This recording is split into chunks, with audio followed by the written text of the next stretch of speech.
Sunday Challenge. Bwana Yesu asifiwe. Tunafungua kitabu cha Luka 15 mstari wake wa 17 hadi 18. Tunakaribisha kiongozi karibu. 15, 17 hadi 18 katika jina la Yesu Kristo. Amen. Alipozingatia moyoni mwake, alisema, ni watumishi wangapi wa baba yangu wanaokula chakula na kusaza, na mimi hapa nimekufa na njaa. Nitaondoka, nitakwenda kwa baba yangu na kumwambia, Baba, nimekosa juu ya mbingu na mbele zako. Amen. Ujumbe wa siku ya leo ni habari ya kujitambua. Mungu ameniambia kwamba kuna Wakristo wengi hawajitambui. Wakati anapokosea, wala wakati anapoenda kinyume na mapenzi ya Mungu, kusema ya kwamba ajitambue yeye ni mkosaji, haiko ndani ya Wakristo. Na kila siku tunakuja kanisani, tunaabudu. Lakini habari za kujitambua, kwa mienendo na matendo tuko tunatembea. Inabidi Mkristo akuwe anafanya control ya maisha yake. Kuanza asubuhi na kufika jioni, uangalie nilitembea kivipi, kabla uyalala utengeneze. Lakini watu wako naishi maisha ya kutokujitambua. Hata anaweza kukosea mwenzake, lakini unakia kuta anapanda zaidi ya ule mwenye alikosea. Bwana Yesu atuhurumie. Lakini kwa siku ya leo hii ujumbe ni kwako, kusema ya kwamba ukuwe unajitambua. Hapo kwenye wanatusomea ni habari ya mwana mpotevu. Maandiko matakatifu inasema ya kwamba ukipanda pale juu, inasema mtu mmoja alikuwa na wana wake wawili. Mmoja akamwambia baba yake amupe sehemu yake ya mali. Na wakati ule mdogo alisema baba yake amupe sehemu yake ya mali, akaondoka akaenda katika nchi. Huko kwenye alienda akajivuruga sana. Bwana Yesu atuhurumie. Mpaka ile pesa zake zote, ile mali yake yote ikamalizika. Akaanza kufa na njaa. Banakwambia ukishuka pale ukisoma ile verse yote, alianza kula hata maganda pamoja na nini? Na nguruwe. Lakini alizingatia katika moyo wake. Akasema ya kwamba watumishi wangapi wenyewe wako kwa baba yangu. Mimi nateseka hivi na njaa jana. Itanibidi mimi. Ni pale alijitambua. Bwana Yesu asifiwe. Amen. Akajitambua huyu mwana mpotevu, akasema watumishi wangapi wako kwa baba yangu, wanakula na kusali. Sasa mimi hivi nishakosea, nitaenda kwa baba yangu. Nitaenda tu kumwambia unisamehe, na sistahili hata kuitwa nani? Mwana wake. Uniweke hata katikati ya wanani? Ya watumishi wako. Bwana Yesu Kristo asifiwe. Mpenzi mtazamaji wa Hallmark TV, siku ya leo ni siku ya Jumapili kabisa, ambapo tunakuletea kipindi chetu Sunday Challenge, ambacho ni kipindi kinachohusu kuweza kufanya challenge kwa vijana wa Kristo, ili kwamba kuweza kujua ni jinsi gani wanavyomshikilia Mungu wao na jinsi gani wanavyofuatilia ibada tangu mwanzo hadi mwisho. Na mimi ni Rajali Prince, lakini upande wa pili wa kamera yupo mwanadada Clemence ambaye tupo naye katika kipindi hiki siku ya leo. Hivyo nitakuomba uweze kuungana nami kuanza mwanzo hadi tutakapofika mwisho, ili kwamba tuweze kujua ni kitu gani ambacho vijana wa Kristo walicho nacho katika akili zao. Karibu tuende pamoja. Bana, kama nilivyokuambia kwamba siku ya leo ni Sunday Challenge, na tupo hapa naye kaka ambaye tutakwenda kumuuliza maswali mawili. Kaka, habari yako? Salama baba. Unaitwa nani? Mimi naitwa Rishe Makanja. Unashiriki dhehebu gani? Mimi nashiriki mu kanisa ya 26e CMLC Methodist, manake Methodist, Free Methodist Church. Ni parokia gani ile? Ni parokia ya Kimanga. Naam. Leo umekuwa kwenye ibada, si ndio? Ndio. Nilikuwa ndani kabisa. Kichwa cha neno leo ilikuwa ni somo gani? Leo ilikuwa ni tunasema kwamba ni habari, ilikuwa ni ujumbe. Ni ujumbe ambao Mungu kupitia chombo chake ndio alitulisha leo. Manake ni ujumbe ya maombi. Ndio ilikuwa ni zaidi ni onyo tu kwa ajili ya kanisa nzima, kwa ajili ya vijana, ndio hiyo ambao walikuwa wanazungumza. Neno katika hilo onyo ilikuwa ni neno gani hasa? Kichwa cha neno katika hilo onyo ilikuwa ni lipi? Hasa neno zaidi inagusa maana nafasi kote. Sasa Mungu anapoonya watu, unajua aonye aseme ni kwa kategori fulani ya watu, lakini anaonya ni watu wote, kuvijana sisi tulionye, donc walituambia wamama, watumishi, wazee, maana ni watu wote kabisa. Asante sana. Tupo hapa, inaonekana uko kwenye ibada vizuri. Tupo hapa, tuna swali moja ambalo tunataka kukuuliza. Ni maswali mawili. Injili katika Biblia. Katika Biblia ni kuna injili ngapi? Katika Biblia mimi najua kuna injili 4. Ni zipi? Tukisema kwanza injili ni vitabu vile kama nasema vinne, ni hivyo, ni Yesu mwenyewe ndiye alikuwa anazungumza zaidi pale. Tukisema tuanze kumwanzo, kuna injili ya Mathayo, Marko, Luka na Yohana.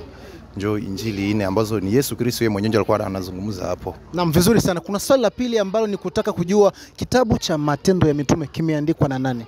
Kitabu cha Matendo ya Mitume kimeandikwa na Luka.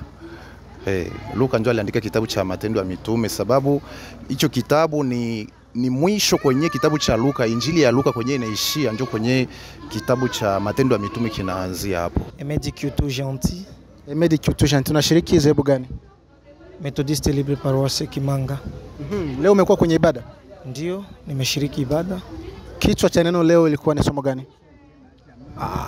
Mimi sishiriki ndani sana, niko mwanamemba wa kitengo cha media.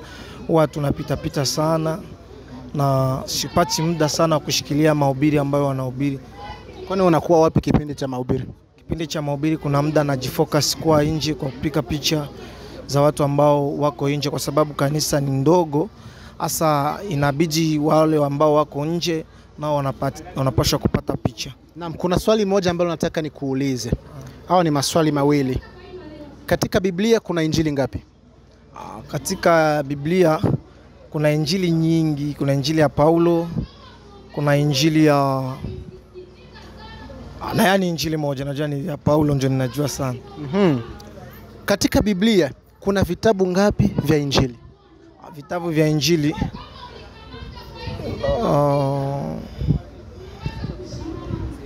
sizoi sana kusoma Biblia sana. Sasa kanisani unafanya nini? Kanisani lakini nikikumbuka kuna vitabu 4 vya injili. Ni vipi? Injili ya Paulo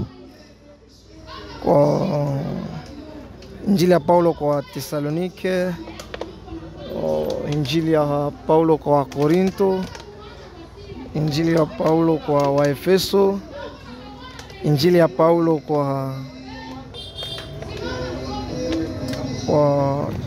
Timotheo. Zimekuwa ngapi? Zimekuwa 4. Kaka, soma Biblia sana. Asante. Salama. Salama. Unashiriki dhehebu gani?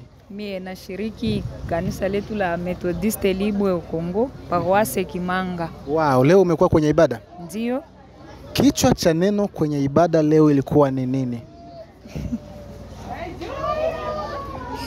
Karajo ngeniambia kwanza mbele kusema misha sababu hata kichwani. Niambie tu, kichwa cha neno leo kwenye ibada ilikuwa nini?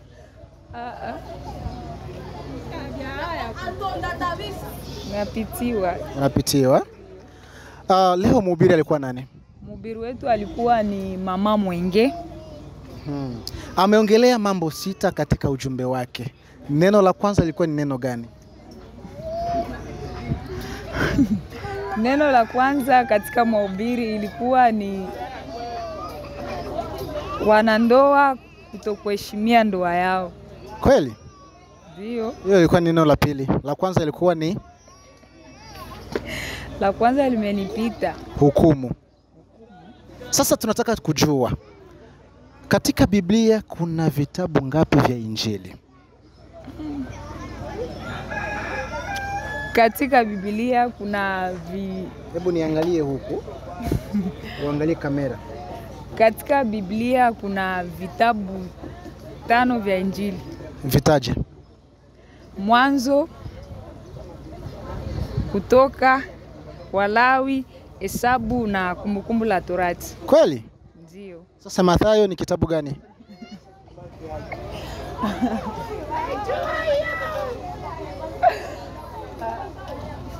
Dada Salama, hebu tuambie, umesema kwamba kuna Mwanzo, kuna Walawi, Kutoka, vitu kama na hivyo. Sasa Mathayo ni kitabu gani katika Biblia? Ni kitabu cha Injili. Mbona hujakitaja katika hiyo vitabu vitano? Naitwa kwa jina la Gasa Sende Pato. Umekuwa kwenye ibada leo? Ndio, nimeingia kwa leo. Tangu mwanzo mpaka mwisho? Ndio, nimeingia tangu mwanzo mpaka mwisho malgré retard. Kichwa cha neno kwa siku ya leo ilikuwa ni neno gani? Kujitambua. Kujitambua. Na kuna maneno 6 ambayo mhubiri alisema. Neno la kwanza ilikuwa ni neno gani? Neno la kwanza ambalo mhubiri amesema, kama sijasahau, mhubiri amesema ndoa. Ndoa? Ndio. Kweli? Ndio. Mimi nafikiri ilikuwa ni hukumu. Hukumu. Ya, sasa kuna nadhani kama sio ya kwanza maki itakuwa ya pili. Vizuri sana. Kuna maswali mawili ambayo tungependa kukuuliza. Katika Biblia kuna vitabu mbalimbali. Na katika vile vitabu kuna vitabu vya Injili. Ni vingapi? Vitabu vya Injili. Mambo ya Injili. Sidhani, sikumbuki. Ukumbuki? Luka.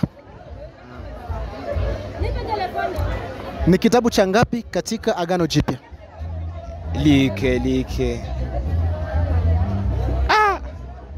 Wapi sigo. Sasa unajua nini katika Biblia? Najua nini? Katika Biblia mimi namwamini kwanza Mungu. Na namwamini pia Yesu kuwa Bwana Mwokozi wa maisha yangu. Na pia naamini Mungu ndiye amenifanya mimi nikuwa hai na nipo kwa sasa kama nipo hivi nilivyo. Ni kwa neema ya Mungu. Sasa hebu tuambie, kitabu cha Matendo ya Mitume kimeandikwa na nani katika Biblia? Kitabu cha Matendo ya Mitume kimeandikwa na nani katika Biblia? Acha nisemeshe ukweli.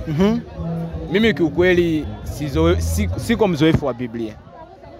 Naingiaga kanisani ila sizoi sana kufuatilia mambo ya Biblia. Neno la Mungu linasema kwamba na neno la Mungu likae kwa wingi ndani yenu. Usiposoma Biblia wala kutafakari maneno ya Mungu utashikwa mateka na shetani. Kwa hiyo nakusii usome Biblia na utafakari neno la Mungu.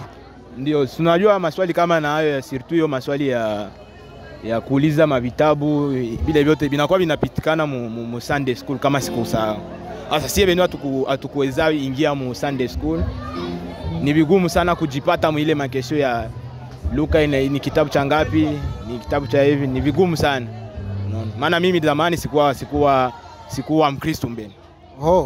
Nilikuanza Ukristo na nishakuwa mtu mzima, nishajitambua. Ulikuwa na imani gani kabla ya kuwa Mkristo? Mi kama sisahau niliweza kuwa mtu wa maimani. Maana sizoika kwetu. Sasa nilikuwa nafanya nikitoka naenda kwa shangazi yangu, nikikuta shangazi yangu ni Muislamu na kuwa Muislamu direct. Nikikuta nishawahi ingia makanisa mengi, nishaingia Maelo, nishaingia ba Mirado Saint Famille niliingia. Sasa niliingia hii kanisa na nadhani ndio kanisa yangu ya mwisho, maana imani ya baba yangu ni ndani ya kanisa hili. Asante sana, Mungu akusaidie. Asante. Naitwa Etoile Masi Alice. Umependeza? Asante. Umekuwa kwenye ibada leo? Ndio. Kitu cha neno kwenye ibada leo ilikuwa ni nini? Ilikuwa ni kujitambua. Mhubiri alikuwa nani? Alikuwa mama wa chumba ambaye anaitwa Dada Mwenge. Wow, vizuri sana. Sasa kuna maswali mawili ambayo tungependa kukuuliza kama utojali. Kwenye Biblia kuna vitabu vya Injili, ni vingapi? Viko vingi. Kama vingapi vile? Sidhani. Ujui? Ndio. Hivi nikikutajia vitabu vitatu utaweza kuniambia ni vitabu gani? Vitabu ambavyo vinasimulia habari za Yesu tangu kuzaliwa hadi kufa, yani maisha ya Yesu. Nitajie kitabu kimoja katika hivyo vitabu. Mathayo. Kuna kingine? Hayo nyo mimi nayo. Na Matendo ya Mitume imeandikwa na nani katika Biblia? Kama Petro. Hiyo ni maswali ambayo walimu. Hebu tuambie. Hiyo ni maswali yenye wakati nilikuwa ningali kipindi ya msingi hawakutuambia nayo sana. Wakati tushapanda ndio wanakia fundisha hizo nyuma. Mimi wakati tuko emo mara mingi hatupati hiyo mafundisho. Kwa hiyo wewe na kawaida ya kusoma Biblia? Ndio. Safari ya kwenda mbingu usiangalie na bwana yako hautaenda naye. Mama yako mzazi hautaenda naye. Rafiki yako hautaenda naye. Unakuwa kateme wanasemaka kama mkia wa mbuzi unafanyiaka nafasi yake. Amena. Kila mtu hivi tuko tunakuja mkanisa. Ingawaje kufahamiane kabisa kiundani, lakini mbingu zinafanya zinatujua. Na ndio maana nilituma kwako kwa siku ya leo nikuambie maneno haya 6. Wakati utakapoyasikia, Mungu akujalie neema ujitambue kwa siku ya leo. Amena. Neno letu la kwanza ni habari ya hukumu. Mungu akanipeleka nafasi moja. Akanionyesha kikundi cha watu hukumu isiyokuwa ya kweli. Bwana Yesu ukatuhurumie. Tunaweza kusema watu wa hukumu ni watu gani? Tunaweza wenda kuwajisha watu waleta kule wanapokuwa nasambisha watu. Mkikuwa watu wawili, huyu huko anasamba, huyu huko anasamba, kisha wanasema ya kwamba tukate hasa maneno. Na kama huko wakuhukumiwa wewe unahukumiwa. Hukumu, Mungu ananiambia kwamba wala maandiko matakatifu inasema usihukumu usije ukahukumiwa. Na wakati unapohukumu ndugu yako, uangalie hii hukumu ni ya kweli wala ni ya uongo. Bana niambia kwamba huko mambo ya hukumu iko nafanyika yenye haiko ya kweli. Bwana Yesu atuhurumie. Unaweza kusikia, unaweza kuona, lakini usiwahi kuhukumu. Juu utaenda kinyume na mapenzi ya Mungu. Kama uko mwile class, mwile somo ya kusema wewe njoo kazi yako, uko benye biko ba technicien. Baki kusomea ile masomo, juu kuna kuaka masomo ya kusomea ile kusema huyo atakuwa shishi. Lakini yeye mkatie wala munyumba wala mubikundi wala mkanisa, yeye ni wa kwanza kuhukumu. Lakini Mungu ananituma kwako kwa siku ya leo nikwambia kwamba usihukumu usije ukahukumiwa. Ukihukumu hukumu ya Mungu, ujue kwamba ile kipimo iliyoko na pimia ndugu yako kwa hukumu, na siku moja na wewe Mungu atakupatia nayo. Bwana Yesu atuhurumie. Neno la pili. Tungisoma kwanza maandiko matakatifu pale. Batusomee kitabu cha Mathayo 7:1 yake. Mpenzi mtazamaji wa Hallmark TV, kama ulivyoweza kuwasikia vijana na kuwaona jinsi wanavyoweza kutatarika na kutaka kutoa majibu yaliyo sahihi. Na nikukumbushe tu kwamba leo tulikuwa ni kwenye kanisa la Methodist Huru parokia Kimanga, ambapo tuliweza kushiriki ibada tangu mwanzo hadi mwisho, na hadi kufikia mwisho tuliweza kupata vijana ambao tuliweza kuongea nao kama ulivyokuwa kuwasikia.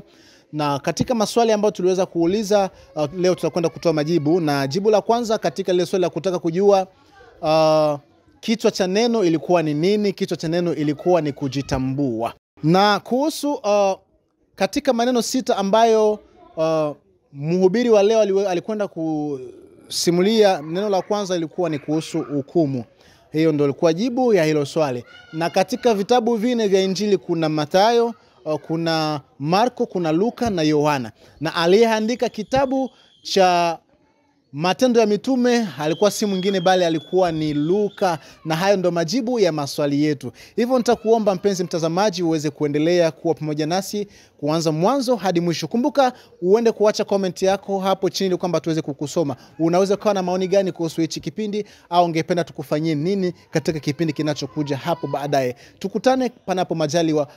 Mwenyezi Mungu azidi kuwabariki, Mungu azidi kuwa pamoja nanyi na awajaze na wape haja ya mioyo yenu. Mimi ni Rajale Prince, na upande wa pili ni dada Clemence ambaye tupo naye katika kipindi hiki.